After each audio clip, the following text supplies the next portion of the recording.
Halo teman-teman, kembali lagi bersama Outgrid Channel. Oke, baiklah. Eh, Sebelumnya Outgrid Channel ini sudah lama saya buat ya, tetapi baru sempat saya isi konten video sekarang. Dan sebetulnya konten dari Outgrid Channel ini ditunjukkan untuk konten belajar pemrograman. Nah, tetapi berhubung ada kepentingan mendadak, maka dari itu saya mengupload konten dengan pembahasan seputar CPNS 2021.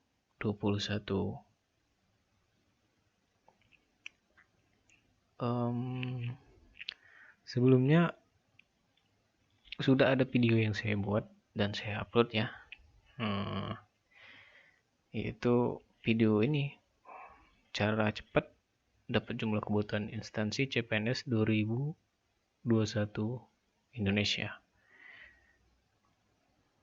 Nah, di sini saya mengucapkan terima kasih banyak untuk para penonton yang sudah menonton video ini. Video ini sudah ditonton 145 kali ya. Dan dengan jumlah like itu ada 10 nih. Termasuk saya sih. Kemudian ada 7 subscriber ya, baru 7. Saya baru pemula ya di YouTube ini. Kemudian video ini saya upload pada tanggal 3 Juli 2021.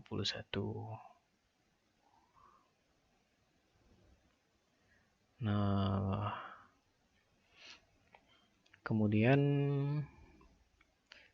langsung ke pembahasan saya. Video kali ini membahas tentang bagaimana sih cara mendaftar CPNS.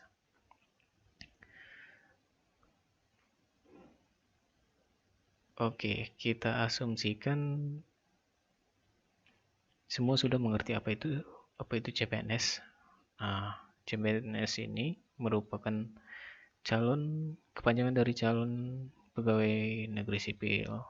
Nah, video ini saya buat untuk teman-teman yang belum pernah atau belum mengerti bagaimana sih cara daftar CPNS.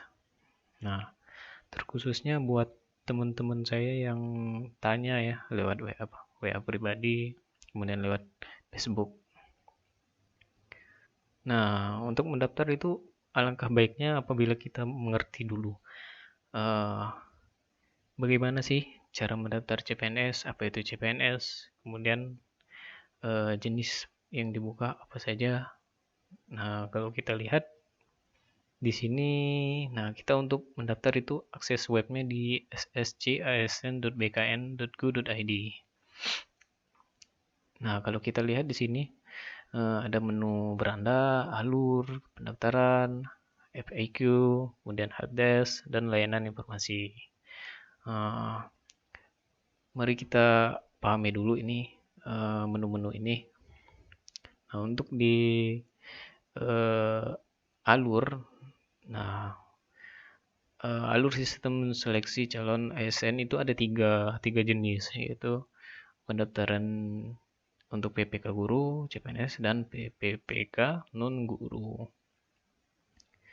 Nah, di sini kita akan membahas untuk bagian CPNS saja ini. Alurnya itu ada daftar akun. Nah, di sini pelamar mengakses portal SSC ASN di web ini. Web ini adalah portal sscisn.bkn.go.id. Kemudian buat akun. Kemudian login ke akun. Nah, untuk membuat akun ini kita bisa mengklik pendaftaran ini, menu pendaftaran. Di sini kita akan ditunjukkan ke halaman pendaftaran. Nah, kemudian lengkapi biodata dan unggah foto SWA. Kemudian yang kedua itu daftar formasi. Kemudian yang ketiga seleksi administrasi. 4 seleksi kompetensi dasar, 5 seleksi kompetensi bidang, 6 pengumuman kelulusan. Nah, selanjutnya, menu FAQ ini ini menu ask dan question ya, pertanyaan tanya jawab yang biasanya pertanyaan yang biasanya muncul dan sudah dijawab gitu sih. Ada untuk P3K guru, CPNS, dan P3K non guru.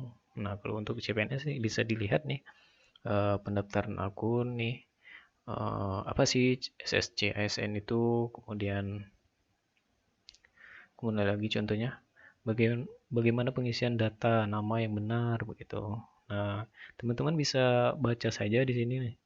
Nah, kemudian ada syarat daftar, data perbaikan data, kemudian dokumen, login, masa sanggah.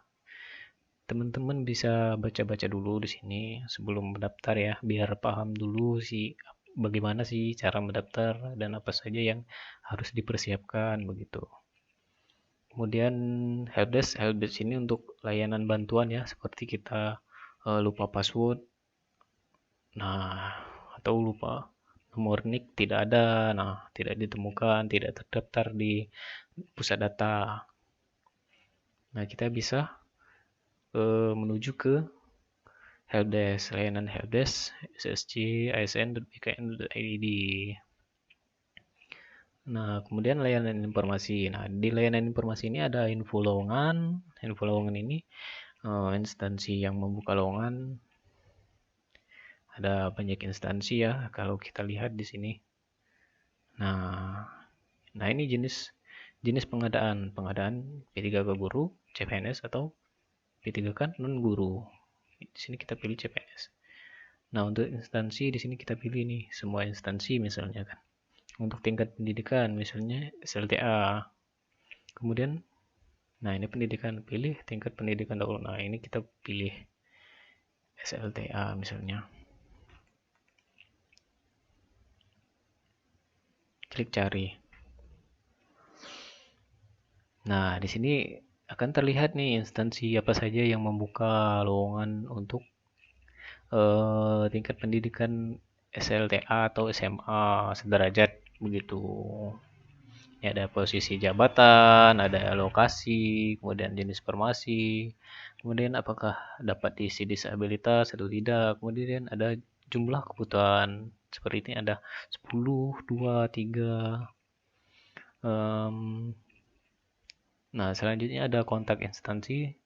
Ini adalah kontak dari masing-masing instansi yang ada di data pusat data SSC ASN ini. Nah, misalnya ini ada Badan Koordinasi Pengamanan Modal. Nah, ini ada link websitenya. Kemudian ini link Twitter, media sosial. Kemudian ada alamat email. Ini saja sih kontak instansi. Begitu. Kita bisa cari juga di sini misalnya Kementerian Hukum.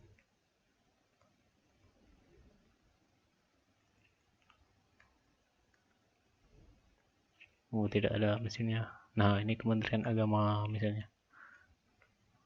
Kementerian Agama. Di sini ada kontak, ada email, ada alamat web juga. Nah, langsung kita ke proses pendaftaran ya. Kita klik ini untuk pendaftaran.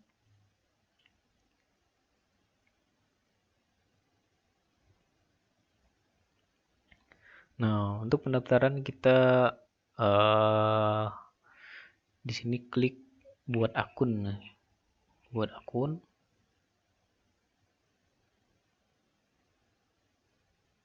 Nah, kemudian isi ini nomor KTP. Nomor KTP 16 digit ya, tidak boleh lebih atau kurang 16 digit. Nah, apabila nomor KTP ini tidak ditemukan atau tidak terdaftar, kita bisa kembali ke layanan helpdesk tadi yang di web sebelumnya itu. Kemudian nomor kartu keluarga, kemudian nama lengkap. Nama lengkap ini harus sesuai dengan KTP. Tempat lahir, tanggal lahir, nomor handphone. Nah, nomor handphone ini harus aktif ya. Nggak boleh kita pakai nomor handphone itu sebentar-sebentar ganti, sebentar-sebentar ganti. Nah, itu nggak boleh, karena apabila ada kepentingan ini pihak si penyelenggara SSC ASN ini bisa menghubungi kita tuh. Kemudian email aktif. Nah, email ini juga harus email yang aktif. Kemudian ini kode sih, kode verifikasi apakah kita itu robot atau bukan sih, gitu aja. Kemudian kalau udah diisi semua nih, ini yang merah-merah udah hilang semua, kita klik tombol lanjutkan. Nah, di sini juga ada nih, eh, di layar ini ada jenis dan jenis formasi, jenis seleksi dan jenis formasi. Nah, di sini ada 3, CPNS, P3K dan P3K guru. Nah, di sini ada deskripsi juga nih buat akun. Kemudian ini pelamar harus membaca ketentuan begitu. Kemudian aduan helpdesk. Nah, apabila NIK KTP atau NIK keluarga tidak terdaftar, maka kita bisa mengadu ke layanan helpdesk di helpdesk dash SSC ASN atau min SSC ASN .pkn.go.id. Kemudian yang selanjutnya itu kalau kita udah klik lanjut, ini kita akan ke menu. Ke menu isi biodata atau melengkapi biodata, pengisian biodata. Nah, di sini harus kita baca nih, silakan lengkapi isian biodata dengan benar. Nah, berisi biodata kita itu harus benar dan valid. Nah,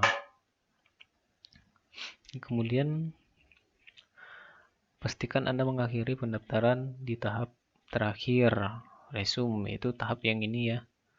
Nah, ini agar berkas Anda dapat diverifikasi oleh instansi. Nah, berarti agar lamaran kita atau resume kita itu dapat diverifikasi oleh instansi. Nah, Anda tidak diperkenakan mengubah data setelah mengakhiri pendaftaran. Nah, berarti apabila kita sudah mengakhiri pendaftaran, maka kita tidak dapat mengubah atau tidak diperbolehkan untuk mengubah data. Kemudian perhitungan usia pada saat melamar dihitung pada waktu Anda mengakhiri pendaftaran. Nah, jadi umur kita itu dihitung pada saat terakhir kita mengakhiri pendaftaran. Nah, selanjutnya untuk ini sih biodata ya, sama seperti yang sebelumnya itu diisi nama sesuai ijazah ya, nama tanpa gelar, kemudian gelar depan ijazah. Kalau ada diisi, kalau nggak ada dikosongkan. Kemudian tempat lahir sesuai di ijazah, bukan sesuai di KTP ya, sesuai di ijazah. Dan tanggal lahir sesuai ijazah. Email aktif, jenis kelamin. Nah, jenis kelamin diisi. Nah, kemudian nama inputan pembuatan akun. Ini otomatis terisi ya kalau yang ini. Ini nama yang kita input sebelum di form sebelumnya, formulir sebelumnya. Kemudian gelar belakang ijazah. Nah, contoh di sini adalah Eskom. Kalau nggak ada diisi dengan dash ya atau min, tanda simbol min. Kemudian tanggal lahir ini sama seperti di form sebelumnya. Nah, alamat KTP. Nah, ini alamat sesuai yang ada di KTP, diisikan di sini. Kemudian apakah kita sedang mengikuti program beasiswa? Nah, itu. Di sini pilih kalau ya, kalau enggak ya enggak. Kemudian jenis disabilitas. Nah, di sini ada jenis disabilitas. Contohnya atau tunanetra atau tunawicara atau tunarungu.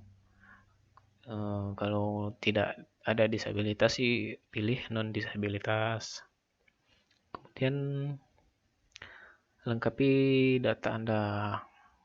Nah, di sini ada domisili. Alamat domisili ini alamat alamat tempat tinggal. Alamat tempat tinggal bukan yang di KTP ya, karena ini alamat KTP. Ini alamat domisili, alamat tinggal. Kemudian provinsi, domisili provinsi dipilih di mana. Di sini saya contohkan Sumatera Selatan. Kemudian tinggi badan 163, status perkawinan belum kawin, agama Islam, nomor telepon. Nah, di sini nomor telepon yang aktif ya.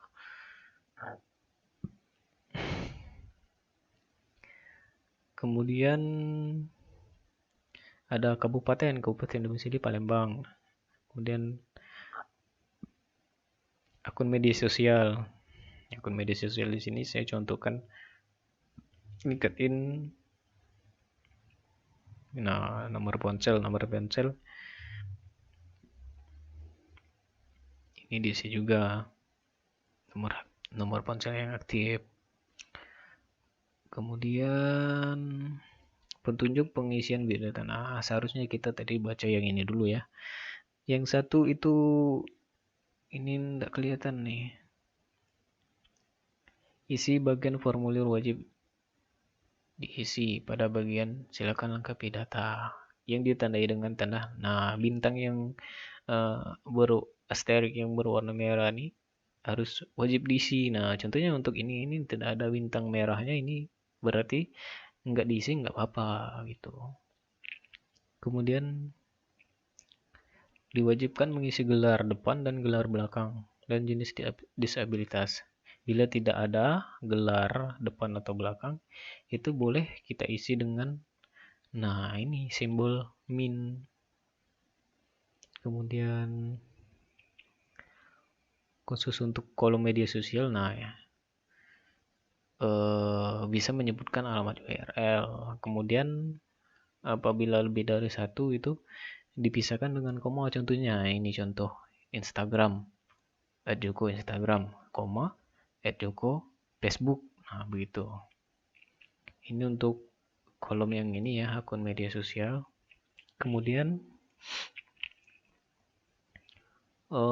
yang keempat itu pelamar yang sedang dalam proses mengikuti program beasiswa dan ditetapkan sebagai calon PNS dapat melanjutkan program beasiswa. Nah, yang ini apabila kita dapat program beasiswa, nah setelah kita lulus CPNS kita bisa nih melanjutkan lagi program beasiswa kita begitu. Nah, jika sudah istilah CAPTCHA. Nah, CAPTCHA ini kode robot ya. Kode verifikasi robot atau bukan nih. Nah, selanjutnya klik tombol selanjutnya. Nah, yang selanjutnya itu kita masuk ke tahap tadi biodata ya. Kemudian jenis seleksi. Nah, jenis seleksi itu ada 3 yang dibuka SSC asisten PKN ini, yaitu P3K guru, CPNS, dan P3K non guru. Nah, di sini kita pilih yang CPNS ya, karena kita bahasnya yang CPNS saja, kita tidak membahas yang P3K guru dan P3K non guru. Sebenarnya sama saja sih, tinggal persyaratan yang berbeda gitu. Nah, kemudian klik tombol selanjutnya itu. Nah, selanjutnya di sini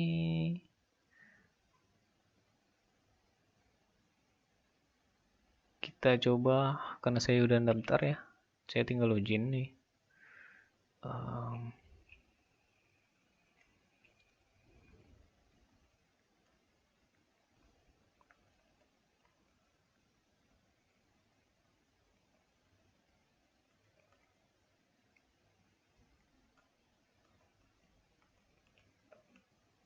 Nah, untuk login itu kita pakai nomor NIK ya, nomor NIK sesuai yang didaftarkan tadi, sesuai yang di KTP. Kemudian passwordnya masuk.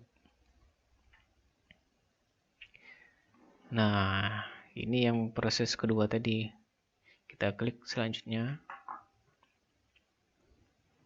Nah, kita sampai di pemilihan informasi. Nah, untuk pemilihan formasi ini teman-teman harus pertimbangkan dengan tepat ya. Instansi mana yang mau dilamar, jenis formasi apa, gitu, sesuai dengan pendidikan terakhir. Nah, jabatan yang diinginkan apa itu, begitu. Nah, untuk video ini kita cukupkan sampai di sini dulu ya, karena saya juga belum milih instansi nih, karena saya masih memilih-milih untuk instansi dan formasi yang akan saya lamar gitu. Nah, kita baca ini saja petunjuk pengisian formasi. Nah, untuk petunjuknya itu pilihlah instansi dan jenis formasi dari formasi tujuan pendaftaran. Nah, ini formasi dan instansi yang dituju itu. Kemudian klik tombol pilih. Nah, sebenarnya di sini udah lengkap sih. Kita udah dipandu untuk petunjuknya begitu. Kemudian tentukan pendidikan terakhir ya, jabatan, lokasi, formasi tujuan pendaftaran. Nah, untuk beberapa jenis jabatan, Anda mungkin perlu memberikan masukan informasi tambahan terkait jabatan tersebut. Kemudian untuk instansi tertentu, Anda diwajibkan untuk memilih lokasi tes ujian CAT sesuai dengan keinginan begitu. Nah, ini untuk beberapa saja sih instansi tertentu. Kemudian yang keempat, untuk formasi yang membutuhkan pendidikan di perguruan tinggi, Anda harus mengisi perguruan tinggi dalam atau luar negeri, nama PT dan PT, autocomplete sesuai data Kemristek Dikti. Nah, nama PT sesuai dengan ijazah dan akreditasi. Nah, apabila perguruan tinggi atau prodi yang didaftarkan itu tidak muncul di autocomplete dengan segala kombinasi inputan, harap hubungi. Nah, ini fungsi helpdesk tadi ya. Untuk layanan ini harap menghubungi helpdesk SSCN, SSC, ASN, BKN di tautan ini. Nah, kita harus klik tautan ini. Kemudian terakhir, isilah data terkait pendidikan terakhir Anda sesuai dengan pendidikan yang dipilih. Nah, sebenarnya kita bisa memilih ya, misalnya nih kita lulusan S3 begitu kan, kita bisa mendaftar di bagian S2. Nah, begitu. Dengan syarat tadi pendidikan yang diisikan itu harus S2 juga. Kemudian isi, nah ini captcha ini verifikasi robot. Kemudian klik selanjutnya untuk ke tahap selanjutnya begitu, untuk ke tahap dokumen. Nah, saya pikir cukup sampai di sini dulu ya video pembahasan bagaimana sih cara mendaftar di CPNS begitu. Kemudian kita tadi udah bahas juga apa sih itu CPNS. Kemudian, nah untuk P3K ini itu adalah beda ya kalau P3K sama CPNS. Kalau P3K itu kepanjangannya ialah eh, pegawai pemerintah dengan perjanjian kerja gitu. Jadi berbeda dengan CPNS. Kalau CPNS itu calon pegawai negeri sipil gitu. Untuk dari segi penghasilannya pun berbeda seperti tunjangan, gaji begitu. Nah, cukup ya sampai sini dulu. Terima kasih dan selamat malam. Sampai jumpa. Baiklah teman-teman, mohon maaf tadi saya lupa membahas di web ini, di portal ini. Saya lupa membahas itu ada timeline seleksi. Nah, timeline itu yang pertama ada pengumuman lowongan untuk CPNS, P3 guru dan P3 kan non guru. Kemudian pendaftaran. Nah, setiap instansi mempunyai masing-masing ketentuan masing-masing. Untuk waktu pendaftaran, pastikan kamu telah membaca pengumuman instansi yang kamu pilih.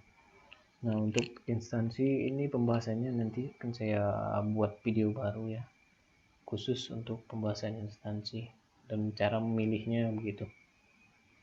Kemudian yang ketiga itu seleksi administrasi, kemudian ujian seleksi kompetensi dasar, kemudian kompetensi bidang, kemudian pengumuman kelulusan. Nah, untuk rundown atau timeline ini kita bisa download ya di surat edaran nih. Nih, surat edaran pendaftaran yang akan dibuka. Kita klik tautan ini tuh. Ini karena saya sudah download ya, saya batalkan. Nah, ini filenya tadi nih. Ini adalah jadwal kegiatan yang rundown. Nah, tanggal 30 Juni sampai 14 Juli itu adalah pengumuman seleksi ASN. Nah, pengumuman itu dimulai dari 30 Juni sampai 14 Juli. Kemudian pendaftaran, masa pendaftaran itu dimulai dari 30 Juni sampai dengan 21. Nah, ini teman-teman harus perhatikan ya. Tanggal terakhir pendaftaran itu tanggal 21 Juli 2021. Kemudian ada masa sanggah, kemudian ada jawab sanggah. Nah, teman-teman bisa download ini. Ini penting ya. Ini perlu kita simpan dan perlu untuk pengingat kita ini tahapan kita udah sampai mana begitu. Nah, itu saja ya teman-teman yang perlu saya sampaikan lagi karena tadi saya kelupaan tadi. Baiklah, selamat malam, sampai jumpa, terima kasih.